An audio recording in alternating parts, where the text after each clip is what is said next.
स' लोगोफोर नोंथांमोननो आं दिनै शेयार मार्केटाव नोंथाङा नोंथांनि फैसाखौ इनभेस्ट खालामनो हायो। स' दानि जुगावल' नङा मानसिनि जिउआव इनभेस्टमेन्ट खालामनाया बिराद इम्पर्टेन्ट। नोंथाङा इनभेस्टमेन्ट खालामाब्ला नोंथाङा खामानि मावनानै मोननाय फैसाखौ आखायाव लाबाय थायोब्ला बा बेंकआव दोनबाय थायोब्ला बियो खरसा जालांजोबगोन। ओंखायनो नोंथाङा नोंथांनि फैसाखौ जि एसे आरजिया मानो नोंथाङा हाजिरा मावोब्लाबो सानसेयाव 500, 100, 200 जि मोना मानो बिनिनो जुदि नोंथाङा सामथिं एमाउन्ट नोंथाङा जुदि इनभेस्ट खालामलांबाय थायाब्ला नोंथाङा खिन्थु फैसा जमायनो हानाय नङा, थुबुरायनो हानाय नङा। ओंखायनो नोंथाङा फैसा थुबुरायनो थाखाय नोंथाङा इनभेस्टमेन्ट खालामथारनांगोन आरो इनभेस्टमेन्ट खालामोब्ला नोंथाङा मोनसे समाव फैसाया रोहो रोहो नोंथांनि आखायाव जाहैगोन आरो। ओंखायनो दोहोनि मानसिफ्रा बुंदों rich people don't work for the मानि। माहाजोन मानसिफ्रा फैसानि थाखाय खामानि मावा, बाट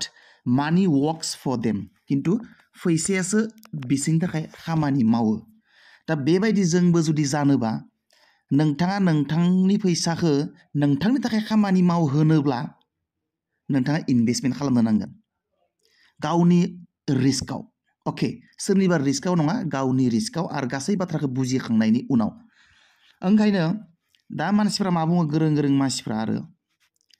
I don't work in a company but company works for me। आङो कम्पेनियाव खामानि मावा, नाथाय कम्पेनिया आंनि थाखाय खामानि मावो। बे बाथ्राफोरा जाबाय शेयार मार्केटजों रिलेटेड। नोंथाङा शेयार मार्केटाव फैसा दोननो सोलों।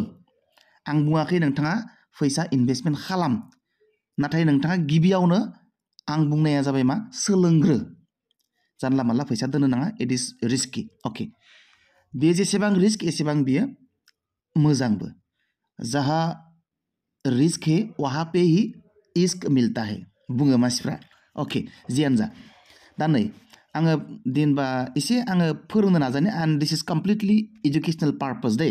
बे भिडिअआ कमप्लिटलि एजुकेसनेल पार्पसनि थाखाय डिजाइन खालामनाय। स' नोंथाङा आंनि भिडिअखौ नायनानै जानला मानला इनभेस्टमेन्ट खालामलाबायनो नाङा। गिबियाव सोलोंग्रो, सोरनियावबा गोरोंनियाव एडभाइस ला। अके, बिनि उनाव नोंथाङा डिसिजन लाबानो जाबाय। अके, दिनै आङो स्टकआव इनभेस्टमेन्ट खालामनायनि सोमोन्दै बुंनि। मिउचुवेल फान्डआबो बिराद इम्पर्टेन्ट आरो बियो ल' रिस्क। नोंथाङा जुदि स्टक मार्केटनि सोमोन्दै जेबो बुजियाब्ला स्टक मार्केटनिनो मोनसे इजि अपसन, बे जाबाय मिउचुवेल फान्ड। नोंथाङा मिउचुवेल फान्डआव दोननो हागोन। अके, खिन्थु मिउचुवेल फान्डनिख्रुइबो आरोबाव अयथासार प्रफिट नोङो इनकाम खालामनो हायो स्टकआव इनभेस्टमेन्ट खालामनानै। जेरैबायदि आं दा नै जायखौ बुंनो नागिरदों, आं दिनै आंनि इनभेस्टमेन्टखौ नोंथांमोननो देखायनानै माबा मोनसे नलेज आं होनो नाजागोन। अके, आरो बे नङा नोंथाङा साननो नाङा जे आङो बिराद गोरों देखायदों आरो आङो आंनि फैसाखौ नोंथांमोन देखायनो नागिरदों, बिदि नङा। And this is totally for learning purpose. नोंथाङा सोलोंनो नाजा इनभेस्टमेन्ट माबोरै खालामो शेयार मार्केटाव, आरो माबायदि नोंथाङा बेंकआव नोंथांनि फैसाखौ दोनबाय थायाब्लासिनो नोंथांनि थाखानाय फैसाखौ माबायदि कम्पाउन्ड खालामनो हागोन, कम्पाउन्डिं इफेक्ट नोंथाङा माबायदि नोंथांनि फैसानि सायाव लगायनो हागोन, बेनि सोमोन्दै। अके, दिनै नोंथाङा जुदि शेयार मार्केटनि कम्पेनिफ्राव फैसा इनभेस्टमेन्ट खालामोब्ला मोनसेल' कम्पेनियावनो नोंथांनि फैसाखौ बुरजा दोनलाबायनानै रिस्कि खालामलानो नाङा। आरो नोंथांनो दा सोंथि फैदों, शेयार मार्केटाव फैसा दोननो रोङा नोंथाङा, बा शेयार मार्केटाव फैसा दोनोब्ला जोबजोबगोन नामा? बेफोर जाबाय मिसा, नंखाय। ओमफ्राय नोंथांनि मोनसे सोंथि जादों, फैसा थाबासो इनभेस्टमेन्ट खालामनो हागोन लायो होननानै। खिन्थु शेयार मार्केटाव फैसा दोननो थाखाय नोंथांनो हाजार हाजार फैसा नाङा। नोंथाङा थाइसेनिफ्राय जागायजेननानै इनभेस्टमेन्ट खालामनो हायो। थाइसेनिफ्राय हाजार हाजार लाख लाख नोंथाङा इनभेस्टमेन्ट खालामनो हायो। जेरैबायदि आङो दा इनभेस्टमेन्ट बबेयाव बेसां आं इनभेस्टमेन्ट खालामदों नोंथांमोन, आं एसे आंनि पर्टफलिय'खौ देखायनि। नोंथाङाबो नोंथांनि मोनसे पर्टफलिय' बानायनानै लानो हागोन आरोखि। जेरैबायदि नै आं दिनैबो मोनसे शेयार बायदों, नायदो आं दिनैबो मोनसे कम्पानिनि शेयार बायदों। बे जाबाय नै L&T होननाय मोनसे कम्पेनि, नोंथांमोना खोनादों। L&T मोनसे फाइनान्सियेल इनस्टिटिउसन, बियो शेयार मार्केटाव। बेयावबो आं दिनै मोननै शेयार बायदों, मोननैल' शेयार बायदों। ओमफ्राय माबायदि बायदों आं नायदों, आं देखायनो। जेनेबा नै अर्डाराव नैबे अर्डार बे अर्डाराव आं थुनानै देखायनो नैबे अर्डाराव बे अर्डाराव आङो थुबाय बेयाव नै आङो मोननै क्वान्टिटि बायदों मोनसे क्वान्टिटियाव आंनिया रुपिसा 161 मोन आरोखि ओमफ्राय मोननै क्वान्टिटियाव बेसेबां थांगोन मोनसेयाव नैसेबां 161 मोन मोननैयाव नै नायबाबो नुयो जेनेबा आं दा देखायनि नै पर्टफलिय' नायनो नांगौ नैया पर्टफलिय' नैबे पर्टफलिय' बे पर्टफलिय'आव नायनो नांगौ आं थुबाय नै ओमफ्राय नायदो आङो 5 रुपिस लाब जानानै दं आरोखि मोननैल'सो बायदों आं नङा होमबा मोननैल'सो क्वान्टिटि हाजार कम्पानिनि बायनायबाथ' हाजार क्वान्टिटि बायनायबाथ' बहुत मोनगौमोन खिन्थु बेबायदि लबबो जानो नाङा ग्रिडिनेस इज द कज अफ डिस्ट्राक्शन होनना बुंदों इंराजियाव ओंखायनो जियानो जा आरो बेखौ आङो सानसे साननैनि थाखाय बायनानै दोनाखै आं बेखौ लाइफ टाइम नङा जेनेबा बोसोरनि थाखाय आं बेखौ बायनानै दोनदों दा बेबायदिनो आंनियाव माखासे कम्पेनिफोर दंलाबायो आं जेराव माने क्वान्टिटि एबा शेयार बायनानै दोनदों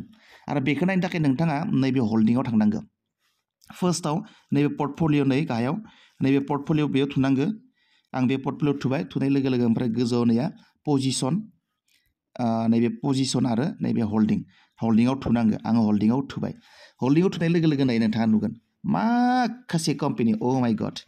नोंथाङा जुदि आंनि पर्टफलिय'खौ नुयोबा नोंथाङा दा दोननो लुगैगोन इनभेस्टमेन्ट खालामनो लुगैगोन नाथाय नोंथाङा आंनि पर्टफलिय'फोरखौ नायनानै दोननो लुबैनो नाङा फैसा मानो आं अलरेडि बेफोराव प्रफिट खालामखांबाय बे कम्पेनिफोरनि शेयार प्राइसआ दा डाउनसो जालांनो हागौ अके आं मा कम्पेनि दोनदों नायदो नै बिराद इन्टारेस्टिं आं आरटि इन्डास्ट्रियाव मोनसे शेयार बायदोंमोन गोबां सान जाबाय मास मोनसेसो जाबाय जेनेबा नैया आङो 662 नै बानागोन बेसेनखौ नायदो 662 जाबाय दा खिन्थु बियो एसे खममोन सिगां नै आं 9 रुपिस प्रफिट जाबाय ओमफ्राय नायदो AB केपिटेल नै आदित्य बिरला केपिटेल बे मोनसे आं बेयाव मोनथाम शेयार बायदोंमोन आङो दा आङो बेसेबां सरि अबा थुफ्लांबाय ओमफ्राय आं दा बेसे प्रफिट जाना दं नायदो आङो बेसे प्रफिट जाना दं नायदो नै आङो जाना दं नै 55 रुपिस प्रफिट आरो बेबायदिनो एपल' हस्पिटेल होननायाव बेयाव आङो बायदोंमोन मोनसे शेयार बे मोनसे शेयारनि बेसेना नै गोजौनि मोनसेया नैबे जेनेबा 1576 मोन दा आङो 78 प्रफिट जानानै दङ बेबायदिनो थांबाय थागोन आरोखि माखासे कम्पेनिफोराव आङो डाइभारसिफाइड खालामनानै दोनदों आरोखि नै जेसेबां थाङो गोजौथिं नुलांबाय थागोन आङो गोबां कम्पेनिफोराव आङो इनभेस्टमेन्ट खालामदों नाथाय बेयो माखासेयाव लसबो दङ नै नायदो नैफ्राव नायदो नै जेनेबा नैबे माने नैबे AU बेंक होनना बुङो AU बेंक बे AU बेंकआव आङो मोनसे शेयार बायदोंमोन नैया खिन्थु दा बिनि कारेन्ट प्राइसआ नैबे मोनसेया 567आ ओमफ्राय दा आंहा बेयाव 72 रुपिस लस जानानै दङ आरो बेबायदिनो माखासे कम्पानियाव आंहा लसबो दङ माखासे कम्पानियाव नै लस दङ नायदो खिन्थु बांसिनाव आंहा प्रफिट आरोखि नैफोर नायदो नैया बेंक अफ इन्डियायाव आङो दाखालिल'सो बायदोंमोन आङो नै 146 जाबाय दा प्राइसआ बहुत खममोन बियो ओमफ्राय दा नै आंहा बेसेबां प्रफिट जानानै दङ आंहा प्रफिट जानानै दं नै 71 रुपिस प्रफिट जानानै दङ स' बेबायदि जेसेबां गाहायथिं थांगोन आंनि कम्पेनिफोरखौ नुजोबगोन नै आङो माव दोनदों नायदो नैया भारती एयारटेल बेयावबो दोनदों आङो भारती एयारटेलखौ नायदो नै भारती एयारटेला दा प्राइसआ 1200 जाबाय बेयो खममोन आं दा नै 94 प्रफिट मोननानै दं बेयाव अब्ला बियो आं बायनाय समाव 94 रुपिस खममोन बियो मानो होनबा आं दा 94 रुपिस प्रफिट मोनबाय नालाय माने 1200 जाबाय दा प्रफिटआ दा जेसेबां गाहायथिं बोख्लायलांगोन एसेबांनो आं कम्पानिफोरखौ नुगोन माखासेयाव प्रफिट माखासेयाव लसबो नुगोन खिन्थु बांसिनाव आंहा प्रफिट नैखौ नायदो नैया चाम्बल फार्टिलाइजार चाम्बल प्लास्ट होननाय मोनसे कम्पेनि बेयाव आङो दोनदोंमोन मोनसे शेयार बायदोंमोन खिन्थु दा आङो 33 रुपिस लससो जानानै दङ आरो जेसेबां गोजौ गाहाय नैखौ नायदो दीपक फार्टिलाइजार नैबे मोनसे कम्पेनि हासार कम्पानि बियो दीपक फार्टिलाइजारा आङो बेयाव मोनसे शेयार बायदोंमोन आं दा 77 रुपिस लससो जानानै दङ खिन्थु आङो बांसिनावनो प्रफिट आं प्रफिटखौ बुङाखै जेराव गोथां नुदों बे गोथांफ्रा गासैबो गोथां गाबनिफ्रा बे गासैबो प्रफिट जोब ओमफ्राय नायबायदो नै मोनसे कम्पानि आंखौ ओरैबायदि टर्चार होदों माने नैबेबो मोनसे बियो गुजरात स्टेट फार्टिलाइजार कर्परेसन बियो GSFC ने बेयावनो आं बांसिन लस जानानै दङ 325 रुपिस आं लस जानानै दङ नाथाय आं बांसिन कम्पानियाव प्रफिट जादों नालाय बेनिखायनो आंहा एभारेज प्रफिटआवनो दं आरोखि ओमफ्राय नै HDFC बेंक नैबे HDFC बेंकखौ नायदो नैया HDFC बेंकआव आङो मोननै शेयार बायनानै दोनदों नाथाय आङो 48 रुपिस लससो जानानै दोङो आरो माखासे आंनो कम्पानि जेसेबांनो गाहायथिं नायलांबाय थागोन एसेबांनो मोनगोन आरोखि आङो गोबां कम्पानिफोराव बेबायदि इनभेस्टमेन्ट खालामना दोनदों आरोखि दा नोंथाङाबो बेबायदि इनभेस्टमेन्ट खालामनो हायो आरो नैबे जाबाय कुनु प्रमोशनेल भिडिअ नङा बियो आङो प्रमोशनबो होनो नागिराखै जास्ट बेखौ लार्निं पारपसनि थाखाय आङो बे भिडिअखौ होदों नोंथाङाबो इनभेस्टमेन्ट खालामनो सोलों नङाब्ला नोंथांनि आरजिनाय फैसाफ्रा ओरैनो आखायाव लाबाय थायोब्ला बेंकआव दोनबाय थायोब्ला खरस जाबाय थागोन बा बिदिनो जोबलांबाय थागोन बे जेब्लासिम नोंथाङा मोनसे प्रफिटेबल प्लेटफर्माव जेब्लासिम इनभेस्ट खालामा स' इनभेस्टमेन्ट इज भेरि इम्पर्टेन्ट स' इनभेस्टमेन्ट खालामनो सोलों आं दा आपस्टकआव इनभेस्टमेन्ट खालामो नोंथाङा जेराव खालाम आंहा नोंथांखौ खावलायनो गोनांबो गैया जास्ट नोंथाङा इनभेस्टमेन्ट खालाम जेराव खालामा मानो आङो आपस्टकआव खालामो नोंथाङाबो आपस्टकआवनो जुदि खालामनो गोसोब्ला नैबे भिडिअ डिसक्रिपसन बक्सआव आपस्टकनि डाउनलड खालामनायनि आरो रेजिस्ट्रेसन खालामनायनि लिंक होनाय दङ बे लिंकआव थुब्लानो जाबाय आरो कम्पालसरि नङा आपस्टकआवनो खालामनांगौ होनना नोंथाङा एन्जेल ब्रकिं जिर'धा ग्र'थ धन बेबायदि गुबुन गुबुन प्लेटफर्मावबो शेयार मार्केटआव इनभेस्टमेन्ट खालामनो हागोन नायदो आं माखासेयाव लसबो जानानै दङ खिन्थु आं बुंनाया मा आं गोबां कम्पानियाव दोनदों नालाय माखासे कम्पानियाव आङो प्रफिट दं आरो माखासेयाव आङो लसबो दङ खिन्थु आं बांसिन कम्पानियाव प्रफिट दङ बेनिखायनो अभारअल आंहा प्रफिटआवनो दं नायदो आंहा नै प्रफिटखौ नायदो नैया प्रफिट दङ आं दा नै गोजौनि 20 आङो सिंथिं बारा गोथौ हाबलांलिया नैबे दिनैनि प्रफिट बियो 189 90 बिदि जादों आरो जाबावनोबो हागौ दा समा जायाखै नालाय दा 3टासिम जेनेबा 3:30सिम बियो प्रफिट लस जाबाय थागोन ओमफ्राय नै माखासे दंबावो सिंजानै नैखौ नायदो टाटा केमाव ओरैबायदि प्रफिट मोनबाय दिनै औ माइ गड नैबे खिन्थु मालाबा लस जाफिनगोन बियो लस जाफिनगोन दिनै प्रफिट जादों बियो मालाबानो लस जाफिनगोन बे नैबे ओरैबायदि प्रफिट मोनबाय आङो बेयाव थुना नायनो दै आङो बेयाव थुबाय थुबा नायदों नोङो ओरैबायदि आनएक्सपेक्टेड प्रफिट होदों बियो माने आसुरित बेबायदि कम्पानियाथ' सानसेयाव इसिनि प्रफिट होआनोखा थेवबो मालाबा माने एक्सिडेन्टेलि होयो आरोखि आं दिनै सानसेयावनो 142 प्रफिट मोनबाय मोनसे शेयारावनो अ माइ गड होमबा नायदो बेबो नै टाटा केम होननायाव टाटा केमिकेल होननाय मोनसे कम्पानि नैबे टाटा केमिकेल बबेबायदि खारखाथो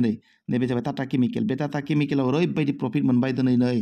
माने 324 जाहैखाबाय बियो ओरैबायदि आसुरित बेबायदि इनभेस्टमेन्ट खालामनानै दोननांगो नोंथांनि माने धोना माल्टिप्लायार कम्पाउन्ड जागोन थारमाने स' नोंथाङाबो इनभेस्टमेन्ट खालामनो सोलों जानला मानला इनभेस्टमेन्ट खालामनाङा गिबियाव सोलोंग्रो अके स' नोंथाङा जुदि आपस्टकआव जुदि शेयार मार्केटाव इनभेस्टमेन्ट खालामनो गोसोब्ला नैबे भिडिअ डिसक्रिपसन बक्सआव आपलड माने बे आपस्टकनि डाउनलडिं आरो रेजिस्ट्रेसन लिंक दङ माबाफोर नोंथाङा जुदि बुजिनो गोसोब्ला आङो सोंहरनोबो हागोन आङो जि बुजि मोनगौ आं बुजायनो नाजागोन आंबो खिन्थु मास्टार नङा बेयाव खोब एक्सपार्ट नङा आंबो सोलोंजेनबाय थादों आरोखि अके सि इउ